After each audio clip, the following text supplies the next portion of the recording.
Salut et bienvenue pour le Film au Pif. Bienvenue pour ce nouveau numéro du Film au Pif, où comme d'habitude je dois toujours piocher un film au hasard dans les étagères qui sont là ou là, et puis essayer de vous en parler comme ça de mémoire, de vous glisser quelques anecdotes sur le tournage, ou de vous le pitcher, histoire de simplement vous donner envie de voir le film.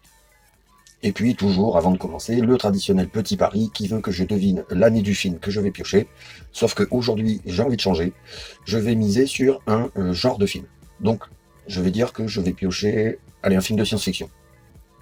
Mais avant de vérifier ça, je voudrais juste faire une toute petite mise au point concernant un point sur lequel je n'avais jamais encore vraiment réfléchi, c'est-à-dire qu'est-ce qui se passe si je pioche un coffret contenant plusieurs films, hein, genre comme par exemple j'ai Retour vers le futur comme ça, j'ai les Die Hard comme ça, j'ai la trilogie du Dark Knight de Nolan comme ça, j'ai Expandables comme ça, donc comment je vais m'y prendre si jamais je pioche une de ces sagas, on va dire, enfin en tout cas un coffret contenant plusieurs films. Je pense simplement que je vais devoir traiter chacun des films qu'il y a dans le coffret dans une série d'épisodes spéciaux, on va dire, qui se suivront. Je ferai donc plusieurs épisodes, un par film, mais qui là pour le coup se suivront et annuleront un tout petit peu le concept du film au pif, en tout cas pendant la durée du coffret, on va dire. Voilà. Alors maintenant, on va passer au piochage, histoire de voir si je vais gagner mon nouveau pari et savoir si je vais piocher un film de science-fiction. Et donc ce soir, je vais aller par ici. Allez, mettons ça. Qu'est-ce que c'est? Le Transporteur, en steelbox, s'il vous plaît. Alors, avant de vous parler du film, juste un petit aparté concernant les coffrets steelbox, parce que je parle rarement aussi des coffrets. Et personnellement, les steelbox, c'est ceux que je préfère. Ça a de la gueule. Alors, ça se fait un petit peu manger par l'humidité, je sais pas si vous voyez, là et là, mais c'est quand même les coffrets les plus stylés, quoi. J'en ai des vachement sympas, même cartonnés, mais là, en steelbox comme ça, c'est vraiment ce que je kiffe le plus. J'en ai plusieurs comme ça, je crois que j'ai Resident Evil Apocalypse, je crois que j'ai le Choc des Titans, j'ai The Thing, bien sûr, donc le Transporteur, et puis, je sais plus, Ghost Rider, je crois, j'en ai une petite dizaine comme ça de films en steelbox, et j'aime beaucoup. Voilà, c'est tout. C'était juste pour ça, quoi. Alors, le Transporteur. Film français, je dirais, hein, même s'il est tourné en anglais et calibré pour l'international. Je pense que c'est un film français, puisque c'est Luc Besson qui l'a écrit et produit. Film de 2002, donc je n'ai pas perdu mon pari, puisque je n'ai pas parié sur une année, pour une fois.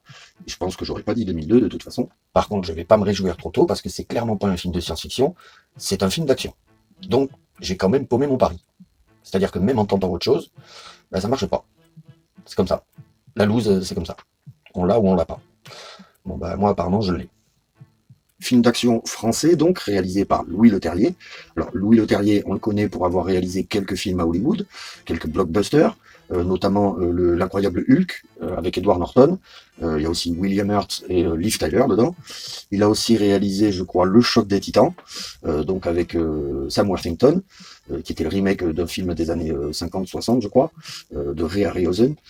Et je crois qu'il a aussi réalisé la suite, c'est-à-dire La colère des titans. Donc voilà, bon. Voilà, grosso merdo pour Louis Leterrier. On va pas non plus s'éterniser sur son cas, parce que pour l'instant, il n'a pas encore fait trop grand chose. Il est, on va dire, en plein feu, et ça marche pas trop mal pour lui, donc c'est plutôt bien qu'un réalisateur français arrive à tirer son épingle du jeu international, on va dire. Et il me semble bien qu'en ce moment, il cartonne avec une série sur Netflix, ou peut-être une autre plateforme de streaming, sauf que comme je suis pas du tout branché série, je suis incapable de vous dire laquelle. Donc, c'était l'info pour rien, quoi. Voilà. Mais revenons au film qui nous intéresse, à savoir Le Transporteur, premier du nom en plus, donc le meilleur, parce que bon, clairement, les suites, plus ça va, plus ça devient too much. Mais là, le premier, je pense qu'on peut le ranger dans la catégorie des très bons films d'action, français en plus, donc ça gâche rien, quoi. Et donc là, c'est un film écrit par Luc Besson, produit aussi, bien sûr, par Luc Besson. Donc, si on connaît un petit peu le cinéma de Luc Besson, on se doute que on va quand même pas trop mal être servi. En tout cas, pour ceux qui aiment son cinéma, hein, du cinéma proche de Nikita ou de Léon. Voilà, Le Transporteur, on est un petit peu dans cette veine-là. On pourrait aussi voir un parallèle avec Taxi, parce que clairement, Taxi, Le Transporteur, on n'est pas loin du même concept de départ.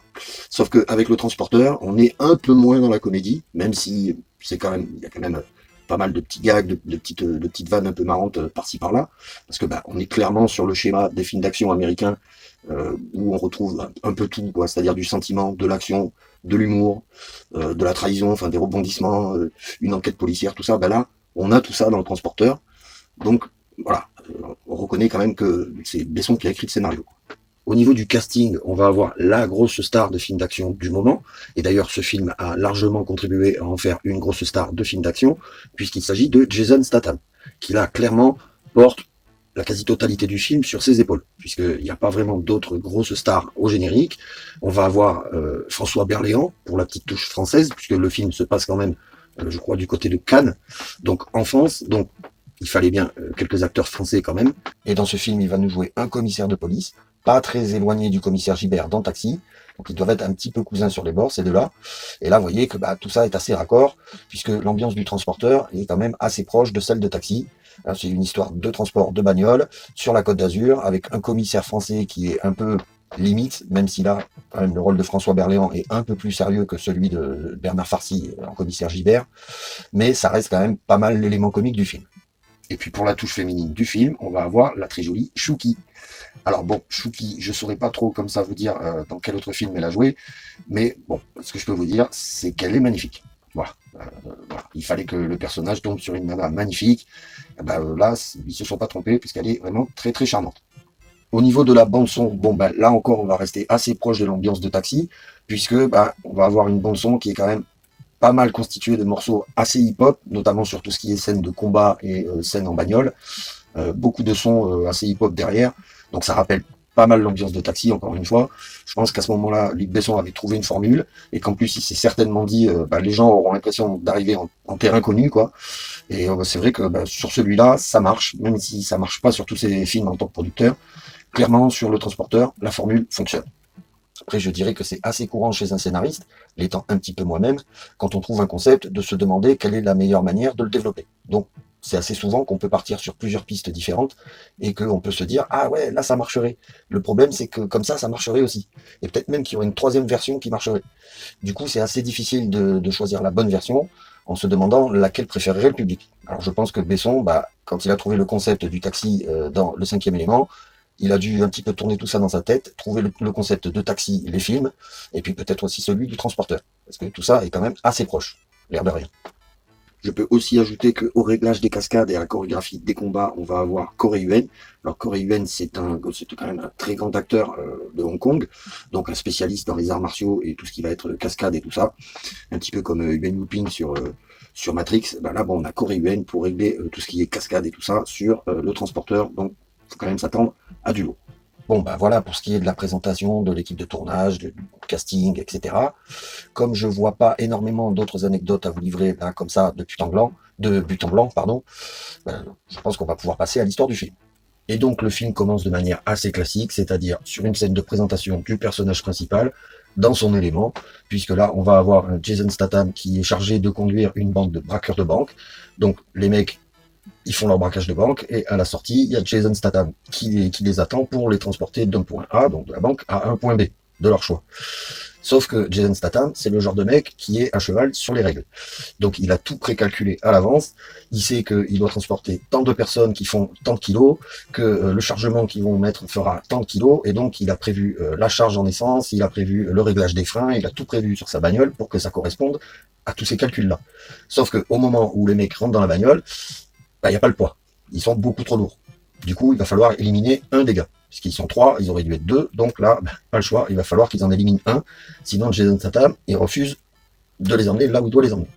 Donc les mecs, ils vont pas avoir d'autre choix que d'éliminer l'un d'entre eux pour que Jason Statham se décide enfin à bouger son boule, on va dire. Et à les amener là où ils ont rendez-vous avec un autre mec qui fait a priori la même chose, donc qui va les transporter de ce point-là à un autre point. Donc en gros, ils essayent de brouiller les pistes, sauf que ils sont pas tous aussi méticuleux que Jason Statham.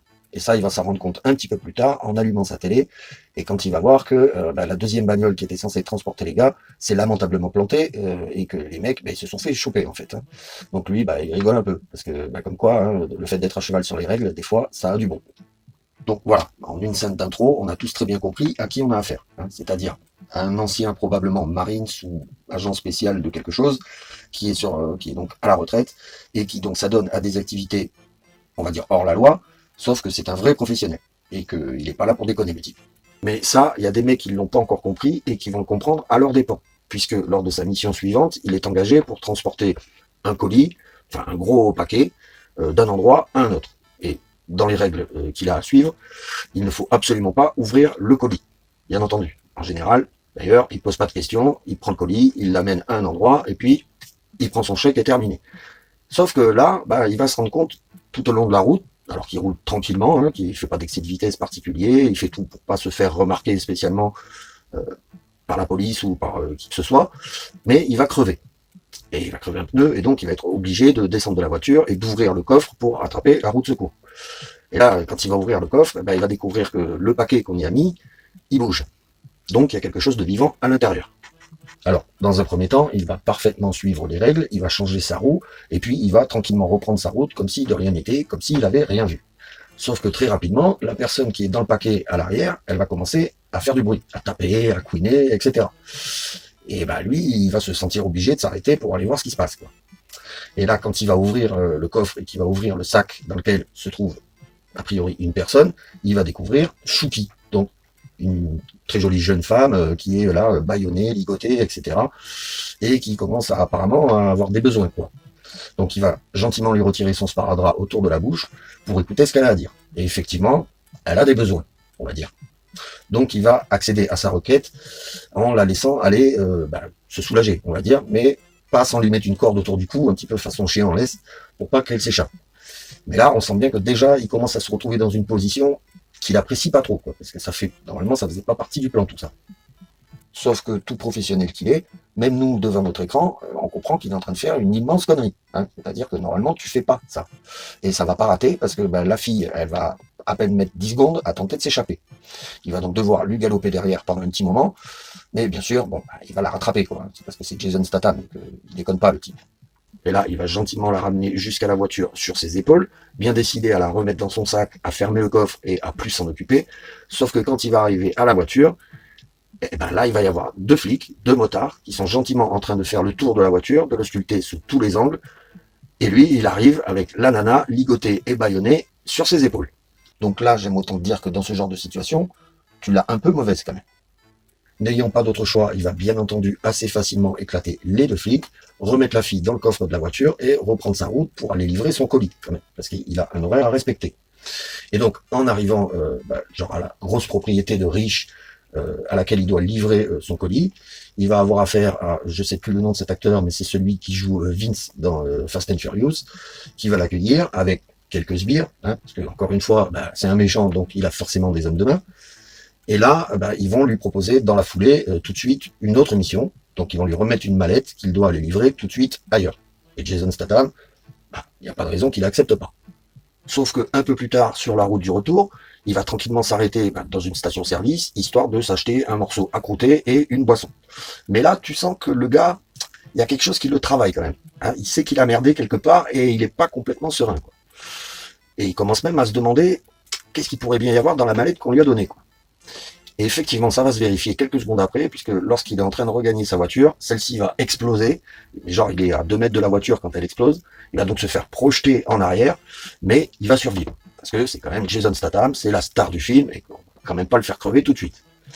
Mais là, par contre, il va être colère. Ah ouais. Là, par contre, là, il rigole plus. Et donc, c'est pour ça que je vous disais un petit peu plus tôt qu'il y a des mecs qui l'ont sous-estimé et qui vont l'apprendre à leur dépens.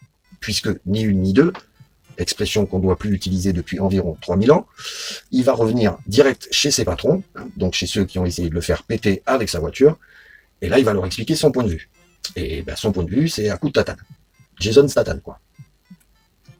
Donc là, il va tranquillement exploser la face à tout le monde, avant de réussir à repartir avec une des bagnoles des gars, puisqu'après tout, ils lui ont bousillé la sienne, donc il se permet de leur en piquer une. Et bien entendu, dans la voiture qui vole, il va retrouver la fille, Shuki, donc qui, elle, s'est planquée dans cette voiture. Décidément, ils sont vraiment faits pour se rencontrer. Mais bien sûr, comme il n'a pas d'autre choix, on comprend bien, hein, il va devoir la ramener chez lui, le pauvre. Une magnifique jeune asiatique, alors que lui, il est célibataire. C'est pas de chance quand même, hein. Et c'est là que notre commissaire, donc joué par François Berléand, va faire son entrée, puisqu'il va se rendre chez Jason Statham pour venir lui poser quelques questions, parce que ils ont quand même retrouvé la carcasse de sa BM qui avait explosé sur le parking de la station-service, donc il a forcément quelques questions à lui poser. Questions auxquelles simplement Jason Statham va répondre par un « je me suis fait piquer ma bagnole ». Et j'ai pas eu le temps encore d'aller porter plainte. Donc là, François Berléand, tout farfelu qu'il est, il est quand même pas trop con, et je pense qu'il va assez vite flairer que en fait le mec, il y a du louche là-dessous. Et comme à ce stade, il a environ 0 preuve contre Jason Statham, il va pas avoir d'autre choix que de repartir de là où il vient. Mais quand même, en gardant le secret de la bonne adresse, quoi. Et les événements vont lui donner raison pas longtemps après, puisque les mecs chez qui il est allé un petit peu péter la bouche à tout le monde et voler la bagnole et la fille au passage, l'ont retrouvé et ils vont venir saccager sa villa. Et quand je dis saccager, c'est genre, ils vont la nucléariser, quoi. À la fin, il n'y a plus rien de la baraque, qui était pourtant magnifique. Donc forcément, François Berléand, il va devoir revenir chez Jason Statham. Et il va devoir lui reposer des questions. D'ailleurs, il va même les embarquer au poste pour une déposition.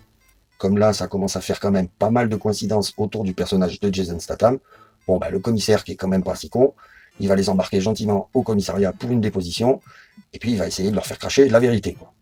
Et pour une raison qui lui appartient, mais sans doute, encore une fois, pour une raison scénaristique, le commissaire va commencer à se prendre d'affection pour Jason Statham, enfin, pour le couple, quoi, lui et la fille, et essayer quand même de leur filer un petit coup de main, parce que il comprend bien que là, il a affaire à quelque chose de très gros, et qu'en plus, les méchants, ils lâcheront pas Jason Statham avant de l'avoir tué, donc il va quand même essayer de leur filer des petits coups de main.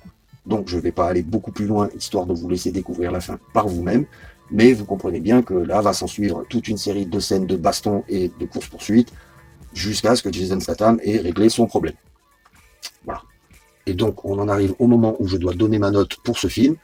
Et là, franchement, je pense que je vais lui donner, allez, un bon 16, 17, allez, 16 et demi, comme ça coupe en deux, parce qu'il s'agit quand même d'un très bon film d'action. C'est-à-dire que dans la catégorie film d'action, le concept marche super bien. Jason Statham, il est impeccable, parce que clairement, Jason Statham, c'est pas non plus l'acteur qui a joué beaucoup de rôles, on va dire oscarisable. Donc, c'est un acteur qui joue beaucoup dans la catégorie film d'action, et là, dans la catégorie film d'action, très clairement, c'est un de ses meilleurs rôles, avec peut-être celui de Crank, je sais plus ce que c'est le titre en français, quoi. Il jouait un truc complètement Hypertension, voilà. Hypertension, Hypertension, c'était aussi un de ses très bons rôles.